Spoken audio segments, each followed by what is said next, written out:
इस भक्ति रूपी पौधे को सफल करने के लिए, इस भक्ति रूपी लाल को सफल करने के लिए कबीर साहब कहते हैं गुरु मानुष कर जानते ही। वो तो खुद परमात्मा थे ही थे, इसमें तो कोई शक नहीं, जानो चाहे ना जानो तो भगवान ही थे। लेकिन इस समय के लिए परमात्मा ने इस दास के लिए वाणी बोली थी कि अपना दास भेजूंगा, अगर उसके प्रति जैसी आपकी श्रद्धा होगी वैसा ही आप आगे जाके व्यवहार करोगे।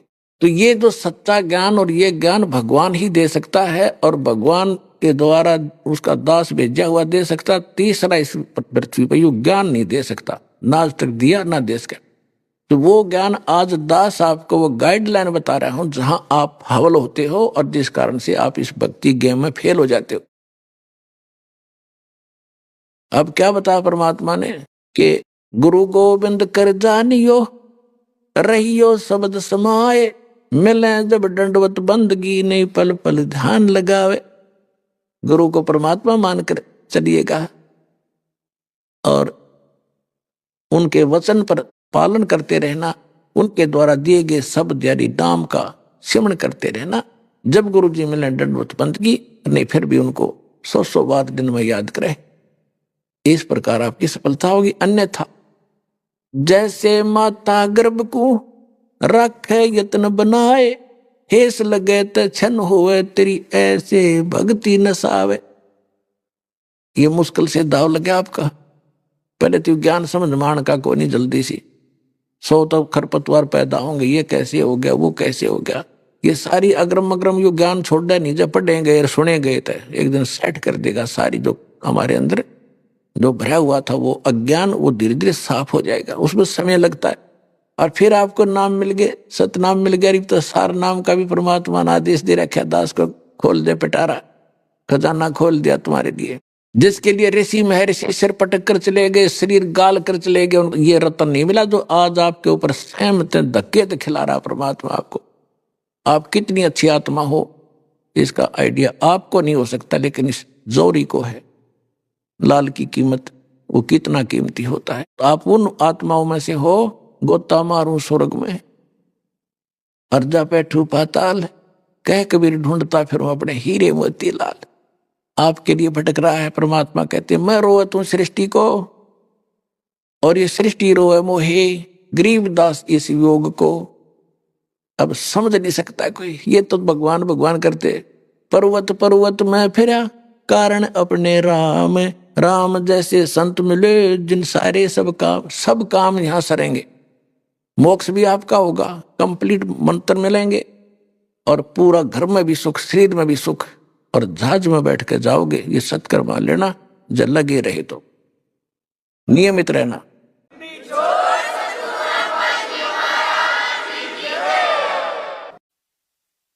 परम पिता परमात्मा पूर्ण ब्रह्म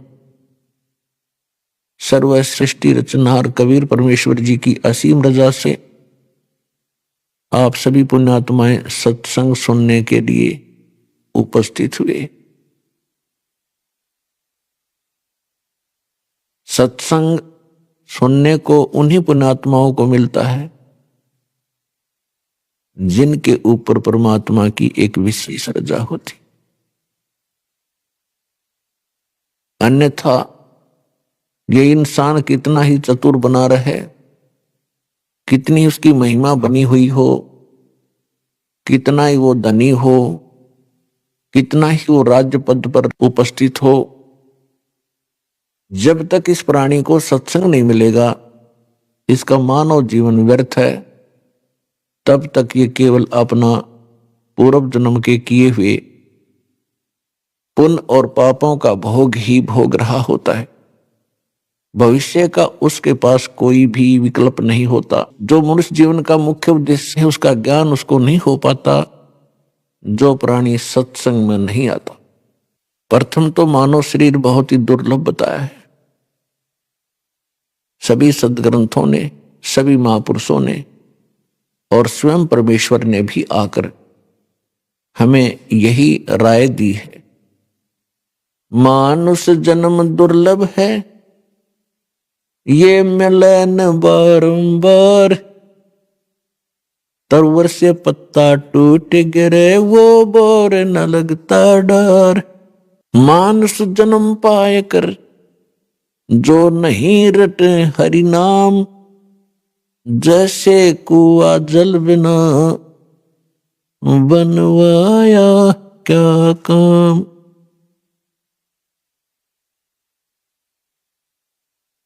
बिन उपदेश अचंभ है, ये क्यों जीवत हैं प्राण।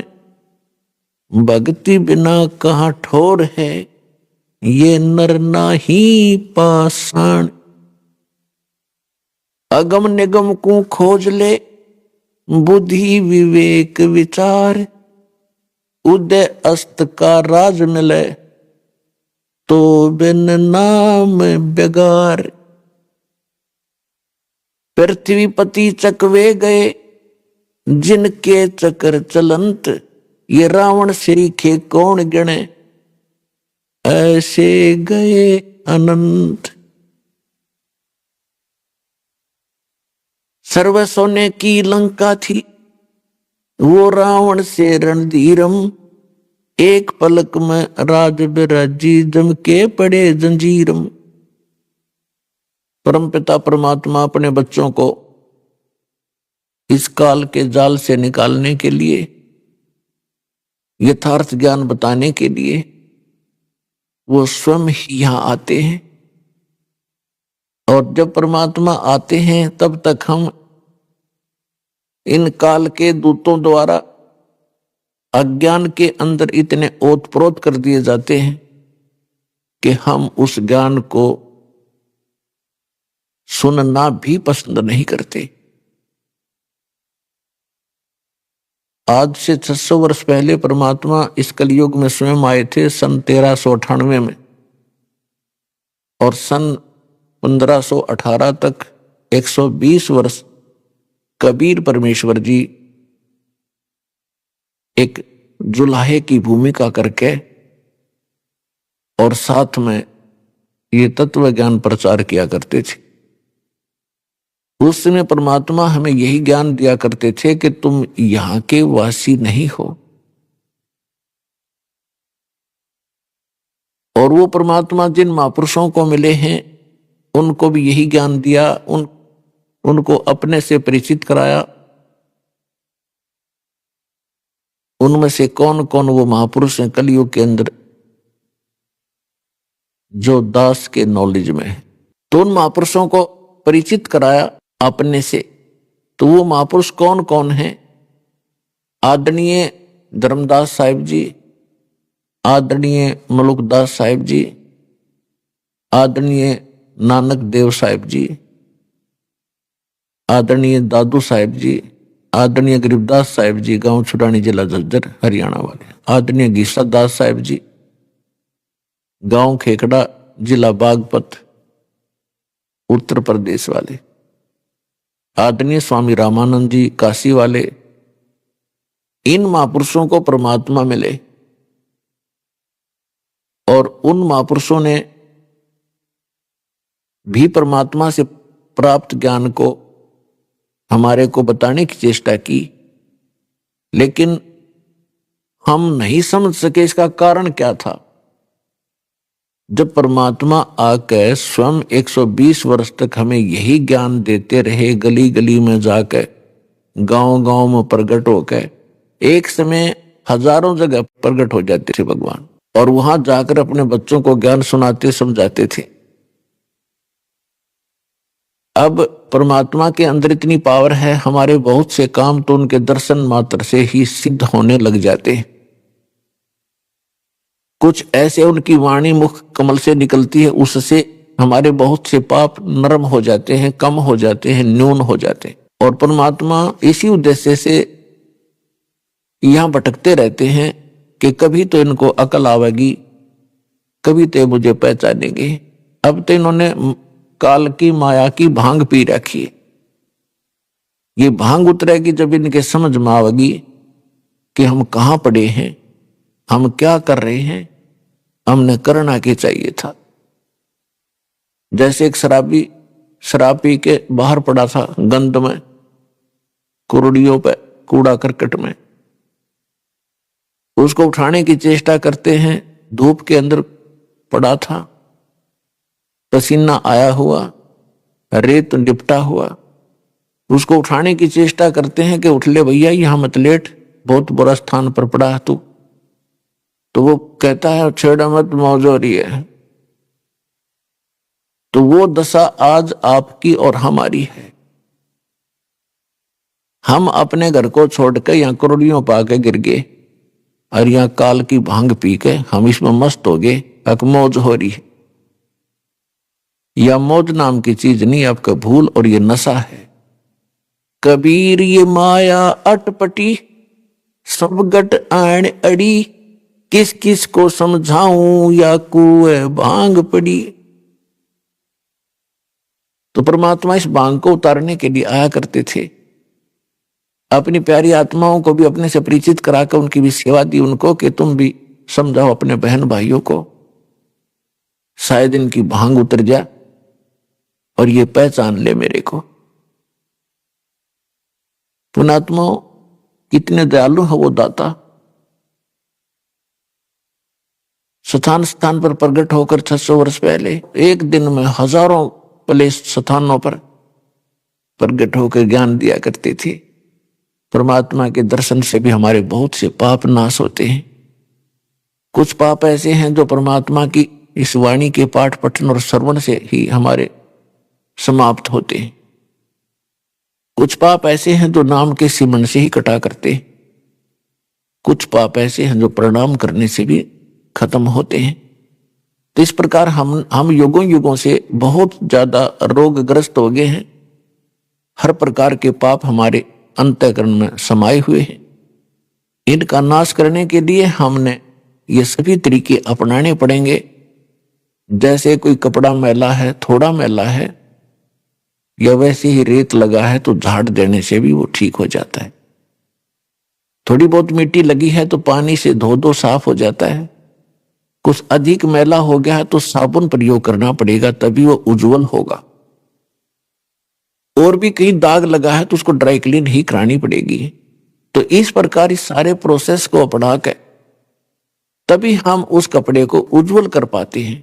ठीक इसी प्रकार हमारे अंतःकरण में युगों युगों के ये पाप जमा हो गए, अंतःकरण मलिन हो गया। इसकी सफाई के लिए हमने ये सभी तरीके अपनाने पड़ेंगे। कौन कौन से? 500 यज्ञ करनी पड़ेंगी। एक यज्ञ है धर्म की, दूजी यज्ञ है ध्यान, तीजी यज्ञ हवन की, चौथी यज्ञ प्रणाम, और यज्ञ 5वीं ज्ञान है। समझे कोई बिरला दास।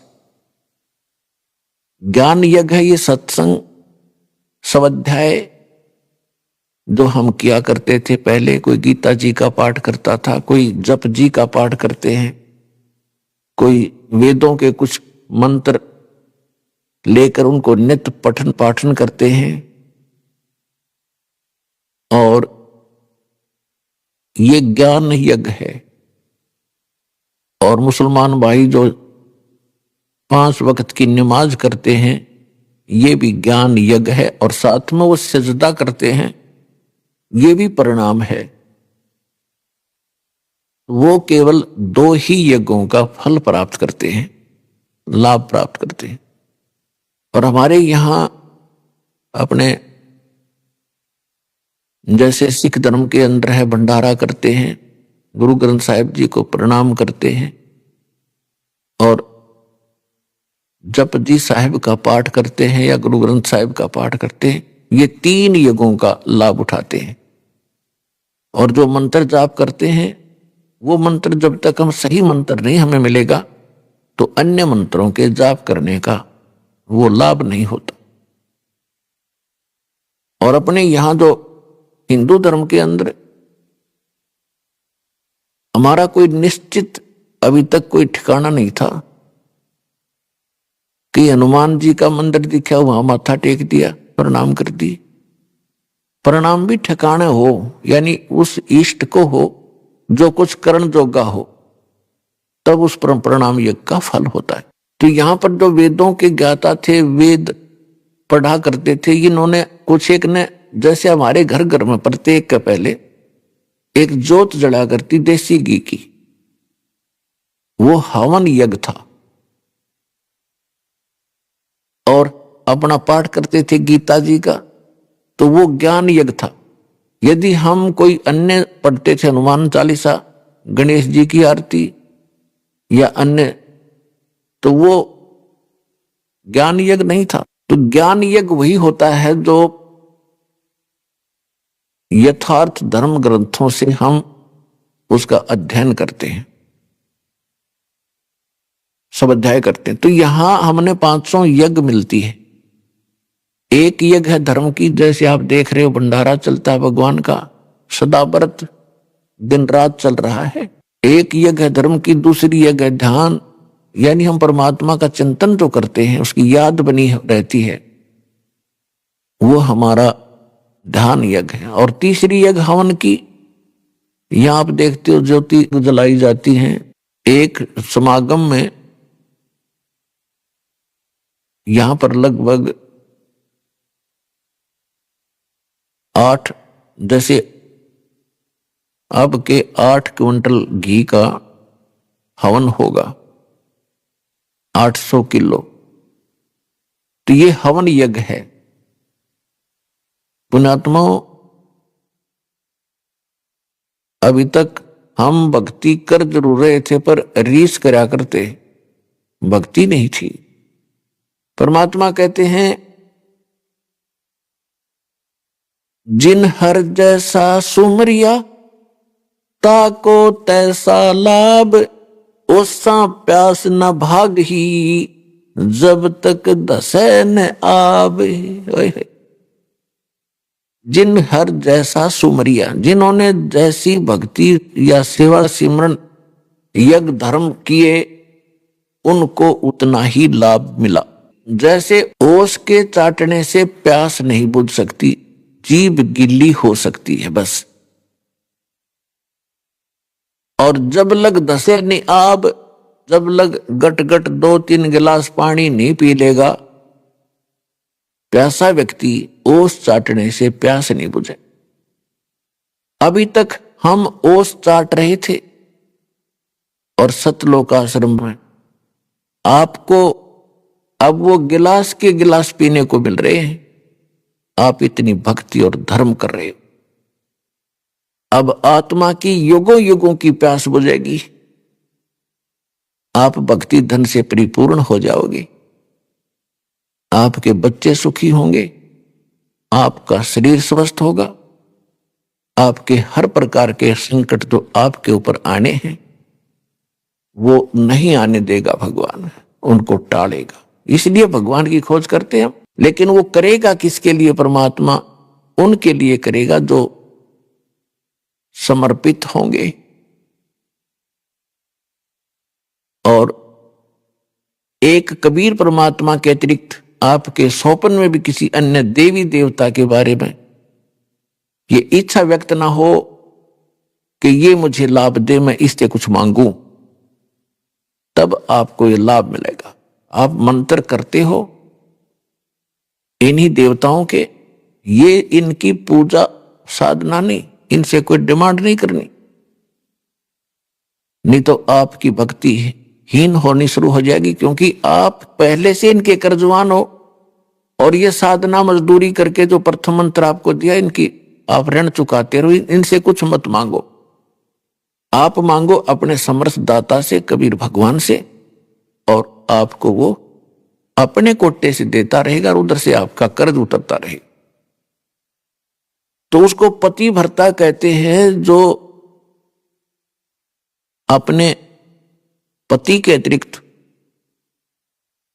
अन्य किसी पुरुष की इच्छा सपने में ना करे। बाकी ये नहीं कि किसी पुरुषों से नफरत करे पतिव्रता, नहीं, आदर सबका करती है, लेकिन जो पति वाली भावना उसकी पति के अतिरिक्त दूसरे में हो ही नहीं सकती, तो उसको पति भरता कहते। तो यहां परमात्मा कहते हैं, जब आप जी मेरे प्रति उस पति भरता पद पर आ जाओगे, फिर आपके पाप कर्म रूपी कोई कांटा आपको हानि नहीं कर पाओगा। क्या बताते हैं, जैसे पतिव्रता जमी पर जो जो धर है पाँव, समर्थ झाड़ू देत है ना काटा लग जावे।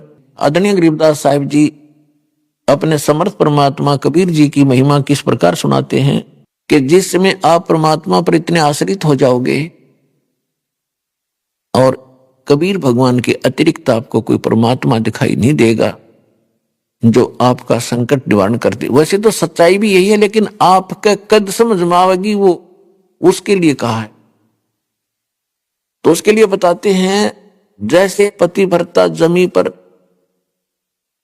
जो जो धर है पांव, यानी वो पुण्यात्मा समर्पित कबीर भगवान पे और सच्चे इस नाम का जाप करते हुए अपने जीवन रूपी सफर में जब वो चलती है, समर्थ कबीर परमात्मा आपके जीवन के सफर में उन सभी कांटों को पहले निकालना बहारना शुरू कर देता है जो पाप के कारण आपको हानि करने वाले थे, ताकि मेरी प्यारी आत्मा को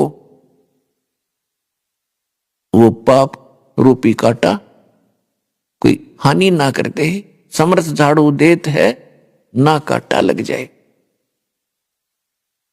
तो यहां इस सतलोक आश्रम में आपको वो पांचों यज्ञ प्राप्त होती हैं। एक यज्ञ है धर्म की, आप यहां भंडारा चलता है। पुण्यात्मा पुराने समय में हम सुना करते थे, क्योंकि पहले लोग इतने अपराधी नहीं बने थे जिसे हम आज बन गए।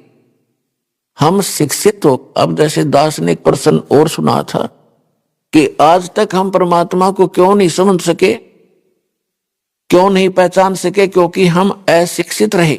और अशिक्षित होने के कारण हम उन्हीं लोगों को महत्व देते रहे जो संस्कृत बोला करते, और घनी ज्यादा स्पीड से जो बोल देता तो हम सोचे ही तो भगवान उतर गया और इसने वेदों को सही जाना, गीता जी को, तो उसकी बात को हमने फाइनल मान लिया कि विद्वान पुरुष है, इन्होंने वेदों और गीता पुराणों को पढ़ा है, ये जो बता रहा सही है।